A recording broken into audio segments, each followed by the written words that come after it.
आगे प्रसंग है नारद लीला। ललिता कृष्ण का झूला झूलना, राधा का मान और कृष्ण का मनाना। एक बार वन विहार करते राधा कृष्ण सखिया भ्रमण कर रहे थे और नारद जी सामने आ गए और बहुत ही कीर्तन करते नाचे। जय जय श्याम जय जय श्याम, जय जय श्री वृंदावन धाम, जय जय श्याम जय जय श्याम, जय जय श्री वृंदावन धाम, जय जय राधा जय जय राधा, जय जय राधा वल्लभ नाम, जय जय राधा जय जय श्याम, जय जय श्री वृंदावन धाम। राधा कृष्ण प्रसन्न हो गए, आशीर्वाद दे आगे बढ़े। रास्ते में राधे बोली, नारद जी आपके महान भक्त है। कृष्ण कहते हैं महान भक्त तो है परंतु उनसे सावधान रहना। राधा कहती है भक्त से क्या सावधान होना। कृष्ण कहते हैं देवर्षि बड़े अटपटे स्वभाव के ऋषि है। राधा कहते मैं समझी नहीं। कृष्ण कहते हैं कभी कभी ये बाप बेटे, माता पिता या पति पत्नी में विवाद भी कर देते हैं, इनसे सावधान रहना चाहिए। राधा हंसने लगी, इस बात को हंसकर टाल दिया। आज कृष्ण को भोजन कराकर राधा व सखिया जावट पहुंची। राधा ने ललिता से कहा तुम ललिता कुंड पर जाकर श्रृंगार के लिए हार बनाओ, तब तक हम आ रही है। यहाँ राधा ने जावट पहुंच सूर्य पूजा का सामान तैयार करवाया। फिर सखिया राधा का श्रृंगार करने लगी। यहाँ ललिता कुंज पर ललिता ने आकर फूल बीने और राधा कृष्ण के लिए फूलों के सुंदर हार बनाना शुरू किया। उन्होंने प्रथम राधा के लिए हार बना लिया, फिर कृष्ण के लिए हार बनाना शुरू किया। हार पूर्ण हो जाने पर वह उसे बिखरे दे रही है। फिर से नया हार गूंथने लगती, फिर हार बनाया, फिर हार को एक बार देख रही है, फिर उसे बिखेर दिया। ऐसे बार बार कर रही थी। नारद जी आज वृक्षों की ओर से ललिता का हार गुंथन का दृश्य देख रहे थे। उन्हें बड़ा आश्चर्य हुआ। नारद जी ललिता के पास पहुंचे, बोले क्या बात है ललिता जो, मैं कब से आपको हार गुंथते देख रहा हूँ। आज तुम्हारी अटपटी ही लीला देख प्रश्न हुआ, इसीलिए पूछ रहा हूँ। ये पुनः पुनः हार के गुथने और बिखेरने का क्या कारण है। ललिता जो कहती है मैंने राधे के लिए हार गूंथ लिया, अब कृष्ण के लिए हार गूंथ रही हो।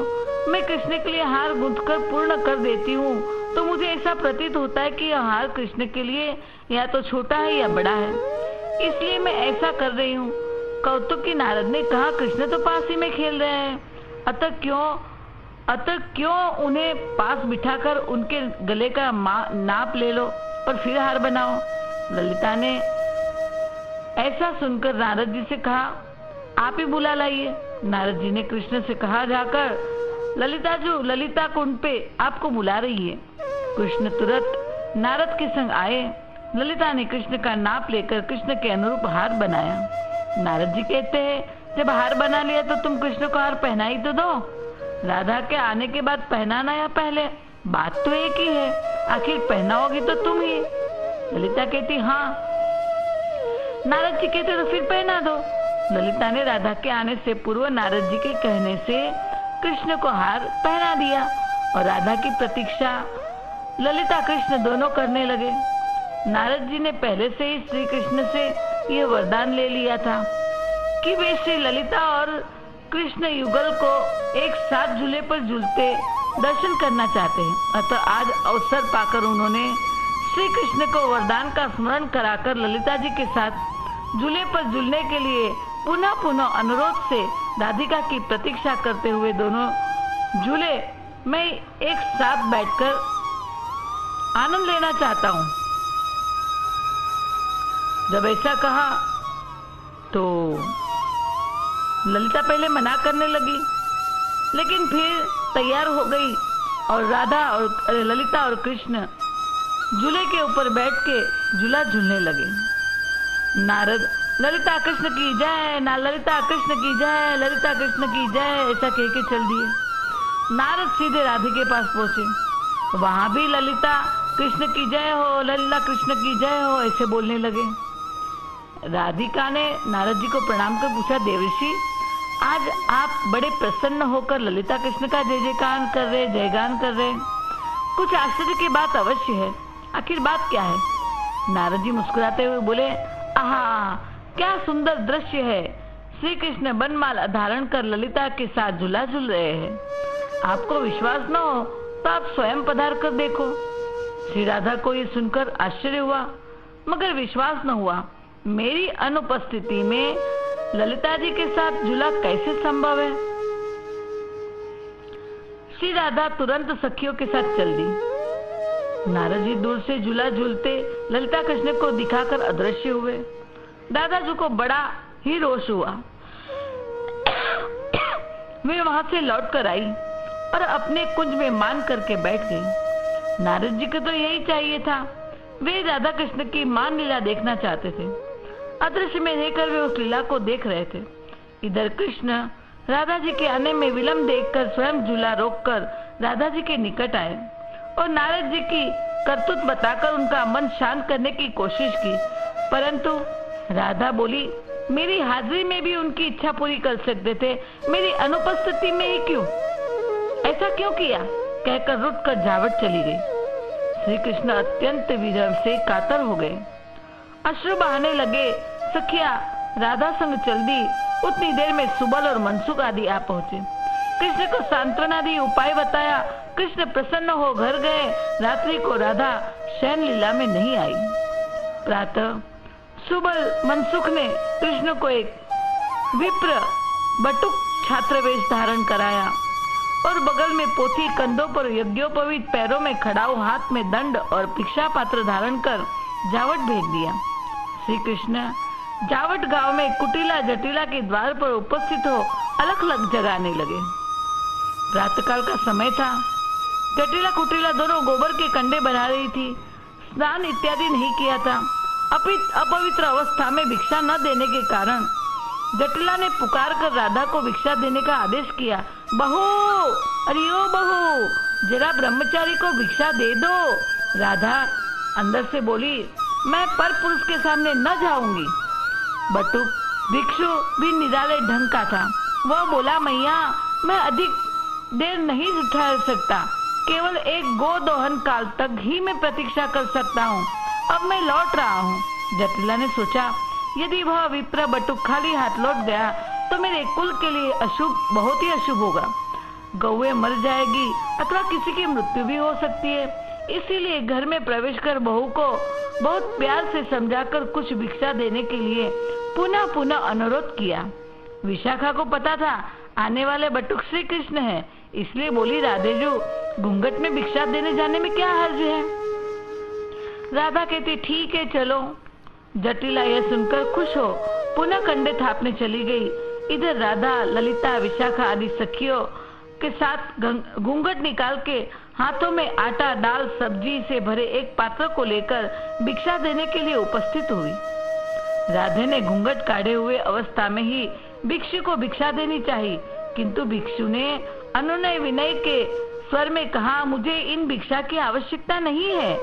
आप प्रसन्न होकर मेरी इस झोली में अपने दुर्लभ मान को प्रदान करो। ऐसा सुनते प्रियाजू ने घूंघट उठाकर बटु ब्रह्मचारी को देखा और समझ गए कि ये तो श्री कृष्ण है, तो कुछ मुस्कुराते हुए बटु के सिर पर भिक्षा के द्रव्य उड़ेल दिए और घर में भागी।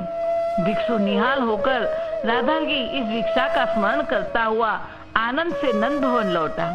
दूसरे दिन भी राधा जो नंद भवन न आई, भोजन सखी के संग भेज दिया। कृष्ण ने सोचा, राधे को कैसे मिले। उसी वक्त देखा मैया सखी से कह रही थी कि जटिला से कहना आज अभिमन्यु को भेज दे। मैंने राधे के लिए बक्सा भर के वस्त्राभूषण निकाल रखे हैं। सखी कहती, अच्छा मैया। ऐसा कहकर चली गई। यशोदा ब्रह्म भंडार गृह में गई और बड़े से संदूक में मूल्यवान वस्त्र, गहने, लहंगे, चोलिया, ओढ़नी तथा विविध प्रकार के अलंकार संभाल कर रखने लगी। इतने में श्री कृष्ण वहां आधम के पीछे से मैया के गले में हाथ डालकर बड़े आग्रह से पूछने लगे, मैया, क्या आज मेरा जन्म दिवस है जो आप मेरे लिए इन वस्त्रों एवं अलंकारों को सजा रही है? मैया ने जरा खींचकर कहा, जाओ अभी खेलो, मुझे तंग मत करो। यह सुनकर कृष्ण कुछ अनमने से होकर वहां से चले तो गए, किंतु छिप कर देखने लगे। मैया कठोर हृदय जटिला को प्रसन्न रखने के लिए बीच बीच में वे ऐसे ही उपहार वहां भेजा करती थी, जिससे वह अपनी बहू को यहाँ नंद भवन भोजन बनाने आने से निषेध न करे। श्री कृष्ण बहुत चतुर थे, वे इस विषय को समझ गए थे। जब मैया ने संदूक भर दिया और किसी दूसरे कमरे में गई, वह काम में संलग्न हो गई, तब कृष्ण सुबल आदि को लेकर उस कमरे में घुसे और कहा, सखाओ जल्दी से यह संदूक का सामान निकाल दो। सारे सखा सामान निकालने में जुट गए। थोड़ी क्षण में संदूक खाली कर दिया। कृष्ण उस संदूक में बैठ गए। सुबल ने पूर्ववत संदूक को बंद कर पूर्ववत ताले जड़ दिए। इधर यशोदा के अनुरोध से अभिमन्यु संदूक लेने आया, क्योंकि बहुमूल्य द्रव्यों से भरे संदूक को किसी दूसरे के साथ नहीं भेजा जा सकता। अभिमन्यु सिर पर संदूक को रखकर बड़े कष्ट से जावट गांव अपनी मैया जटिला के पास आया। जटिला बोली, बेटा, इस संदूक में बहू के लिए महामूल्यवान वस्त्र अलंकार भरे हुए हैं, तुम उसी के पास जाके रखाओ। अभिमन्यु बड़ी प्रसन्नता से वह संदूक राधे के पास रख आया। उसके जाने के बाद सखियों ने बड़ी उत्सुकता से उस संदूक को खोला और कौतुकी श्याम सुंदर को उसमें बैठे हुए देखकर खिलखिला के हंस पड़ी। राधा बोली, अरे वस्त्राभूषण देख, इतनी क्यों हंस रही हो? सखिया कहती है, राधा को संदूक के पास लाई और वस्त्राभूषण दिखाए। कृष्ण को संदूक में बैठे देख राधा भी हंसने लगी और हाथ दे कृष्ण को बाहर निकाला। मान भूल गई और गले लगा लिया। फिर तो आनंद की सीमा ना रही और सखिया भी निहाल हो गई। जय जय श्यामा जय जय श्याम, जय जय श्री वृंदावन धाम। जय जय श्यामा जय जय श्याम, जय जय श्री वृंदावन धाम। सखियों को आनंद दे राधे को मना के श्याम सुंदर गौ चराने गए।